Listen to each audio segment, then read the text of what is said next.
Hello everyone.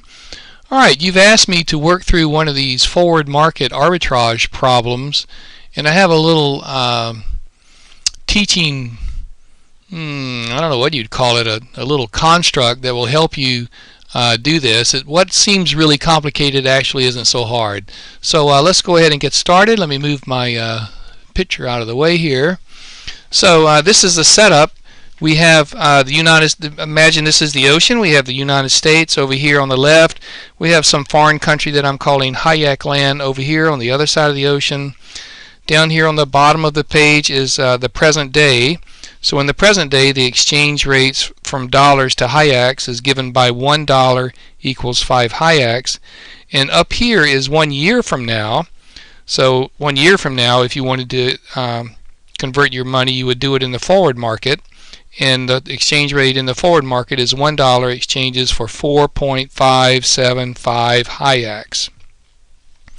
So the question is, imagine that you are an investor and you're located anywhere. I'm in the United States, so let's imagine I'm located here. And then the question is, well, where should I best invest my money? Should I invest my money in the United States going this way? And 1 year from now, I hope you can all see that you would have $100 times 1.12, because the interest rate was 12%. So 1 year from now you would have $112. Alternatively, you could take your $100 and you could convert it into Hayeks, and so then you would have 100 times 5 Hayeks would give you 500 Hayeks. And that would still be in the present day because you just exchanged them in the spot market. And then you deposit your 500 Hayeks in the Hayekian bank where the interest rate is 0.0248, and that would give you $500 times 1.0248 would give you 512.4 Hayeks 1 year from now. And then, of course, the question is, well, which is better, $112 1 year from now or 512.4 Hayeks 1 year from now? The only way to know is to take those future Hayeks and convert them back into future dollars moving this way. And you do that by taking your 512.4 Hayeks, dividing through by 4.575 Hayeks per dollar to get it back into dollars. And sure enough, you have $112. And so the one I've set up for you here is in equilibrium. That is, there's economic consistency between the exchange rates and the exchange rates, the spot exchange rate and the forward exchange rate, and the interest rates in the United States and in Hayek land.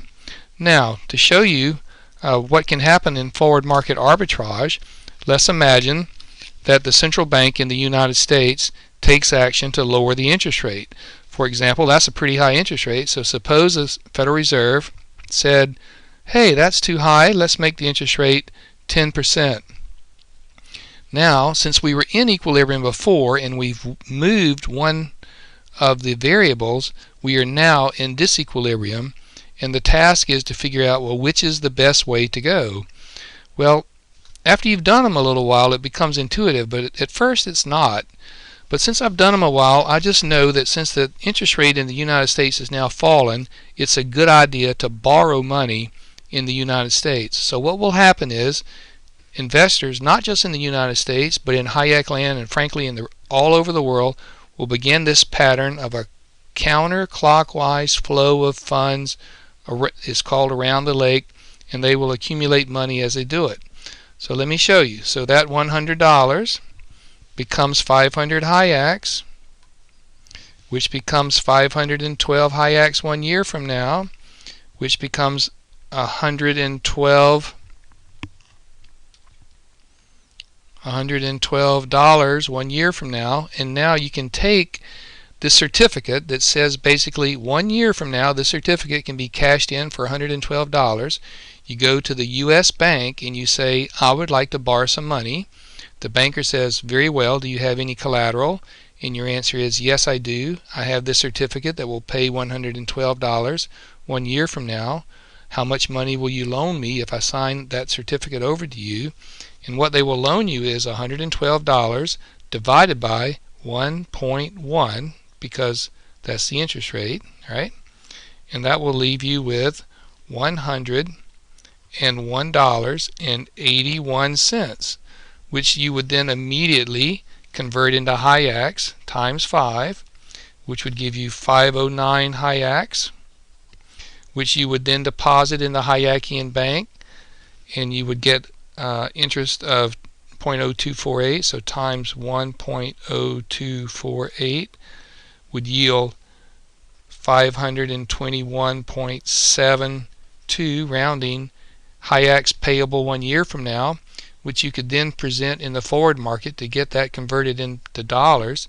So dividing through by 4.575 would yield 114.04 dollars 1 year from now. So this isn't really dollars, this is a certificate payable in dollars 1 year from now that you'd present at the U.S. bank and borrow against it, and then the bank would loan you, divided by 1.1, would loan you $103.67, which you would again go around and around and around.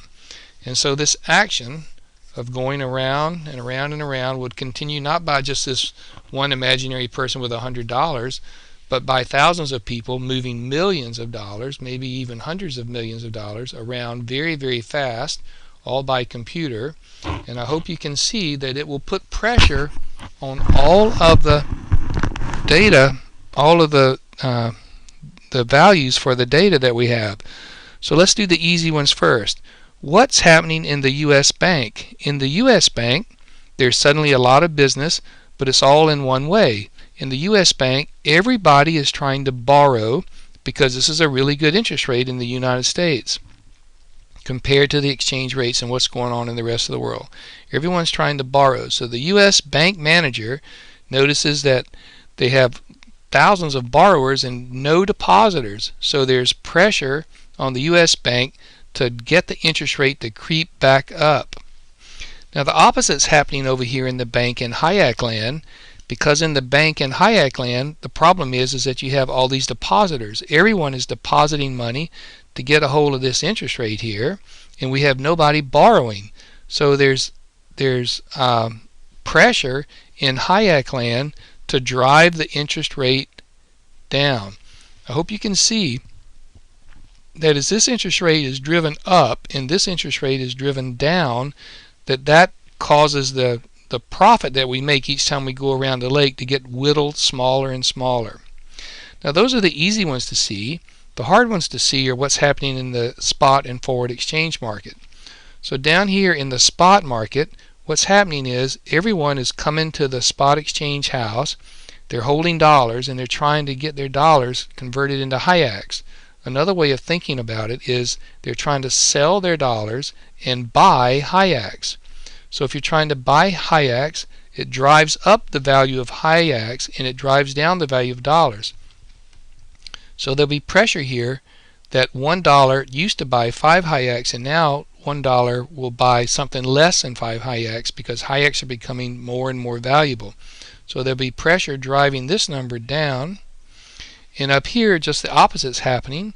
Up here, what's happening is people are bringing certificates that are payable 1 year from now in Hayaks, and they are trying to sell those for certificates payable 1 year from now in dollars. So it'll drive up the value of the dollar, or to put it the other way, drive down the value of the Hayak. So since I put the arrow down here on the Hayak side, I'll do it over here, drive up the value of the Hayak. But frankly, one is a reciprocal of the other. If the value of the Hayak goes up, the value of the dollar goes down in the forward market.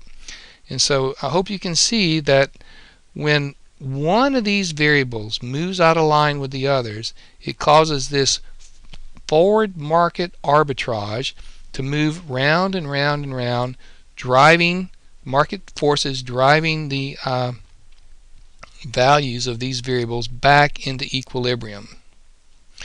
So after you've looked at this a while, you might think, well, God, it looks weird because the interest rate in the United States is so high and it's so low in Hayek land. I did this on purpose because I wanted to show to you that it's not necessarily intuitive, at least not for somebody who's only done it once or twice. What's really going on is there's a tremendous difference in the exchange rate today and the exchange rate 1 year from now. And even though this interest rate is really high compared to that, it's being overwhelmed by this change in the exchange rates over here. So again, forward market arbitrage is just a natural result of markets. Markets are driven into a kind of equilibrium or a consistency between Hayek land in the United States, the spot exchange rate, and the forward exchange rate. Okay, so it was a little fast, but I hope you can understand how to do that, and you should practice. So it took me a while to generate that that set of values that was originally in equilibrium. But if you wanted to, you could do an easy one. Like you could make the interest rate in the United States and the interest rate in Hayek land the same, and you could make the spot exchange rate and the forward exchange rate the same. It would be very simple, and you would have an initial equilibrium. It wouldn't make any difference which way around the lake you went. And since in this example you were making money going counterclockwise, you could set up one going the other way simply by once you're in equilibrium, if you raised this interest rate here in the United States or lowered that interest rate over there in Hayek land, there would be money to be made moving this way around the lake. Alright, I hope you found this helpful. Good luck.